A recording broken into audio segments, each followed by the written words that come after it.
Hey guys, what's up? It's your girl Lock Looney Tune. And yes, this is VEDA, Vlogs from the Car, Day 20. I'm sorry I've been missing in action for a couple of days, but a lot of stuff has been on my mind lately. I've been preoccupied with a lot of crime that's going on in my city. And I mean, every day, like, I'm not exaggerating, like, every single day there's a crime. Somebody's getting shot, somebody's getting stabbed or beat up or something like that. And I really want to move out of this area, but I can't afford to at this time. But right now, I'm actually on my way to get my son from his father's house. And it's difficult because I do not want my son to become a product of these streets. And I'm talking about my younger son, not my oldest son. My oldest son is the one who was jumped. He doesn't get into anything with anybody. He goes to school and does what he's supposed to do. He's a really, really good kid when it comes to doing what he's supposed to, chores and things like that. My youngest son, he can be a problem child at sometimes, and I'm not quite sure what to do with him. I think I've done a lot as far as going to the schools and trying to find out the situation with what's going on with him at school. But yeah, he doesn't like to go to school. He's always truant, but he's a bright kid. Like, he's really smart. Like, he teaches himself how to play the piano, yet he doesn't want to go to school. Like, he gets bad grades because he doesn't go to school in his attendance, but he gets good scores when he takes his standardized tests. He's like in the top 98th percentile and things like that.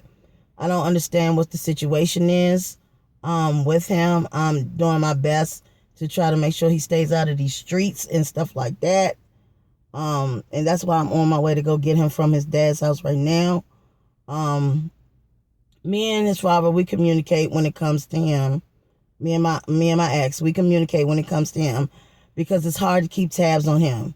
He doesn't like to stay in the house for long periods of time. Like, he's always leaving the house and being gone for weeks at a time. And I worry about him.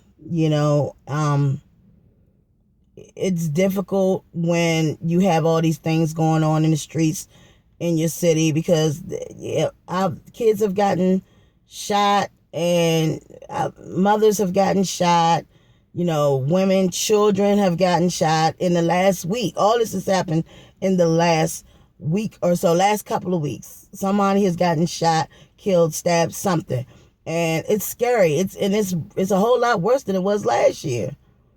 And I really don't want to get that phone call that my son is one of those children that have gotten shot. And I try to explain that to him. For some reason, he's just not listening. I try to get professional help. I try to get the schools to help, and it seems like they are not even concerned. It seems like it's like you tell them what the situation is. You tell them that your son will cut class.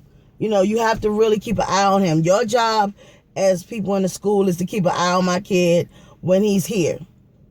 He's there. He's rarely in school. Like, my kid has missed 90 days of school this past year.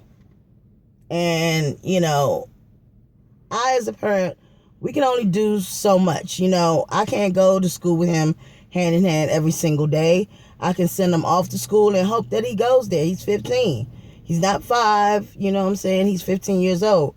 So sometimes he'll go to the school and they won't even know. He'll leave the school and they have security at his school and they won't even know that he left. He could cut school and sneak out and all that stuff. And I'm just like, and I'll call up to the school and they don't know where he's at and situations like that. It's getting really difficult because I'm at my wit's end. One of the things I know that might help my situation is if I moved out of this area. I live in a very, very violent area of Washington, D.C. And because my son has access to all this and he hangs out with the wrong people, I'm afraid that he's going to end up in a really worse situation. And that means either dead or in jail. You know what I'm saying? And those are the two places where I don't want him to end up. So I wanted to make this short because it looks like it's getting ready to rain out here today, and I want to go pick up my son. And one of the things also is that he's been alienated by his siblings. Like, his siblings don't really want to have much to do with him because he will steal from them. Like, he will take their stuff and he picks fights with them, and I don't understand why. I don't understand what the situation is.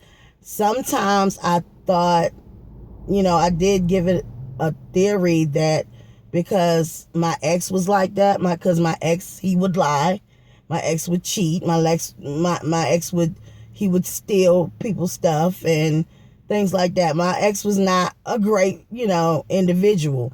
And I'm trying to figure out, is that in the DNA? Is my son acting that way because his father acted that way? I don't know. I mean, he does remind me a lot of his dad, of his father. He reminds me of the things that he does, and he lies. Oh my God. My ex used to lie so much, and my son lies a whole hell of a lot. So I don't know if that's the situation, because if it's in his DNA, it's going to be very difficult for him to change it, So that's what I'm going through right now. And I've been going through that for the past couple of days because my son hasn't been here. So I've been trying to track him down. So that's one of the reasons why I haven't been vlogging and stuff like that. So with that being said, guys, I will hopefully talk to you guys tomorrow in my next vlog. All right, guys. Peace.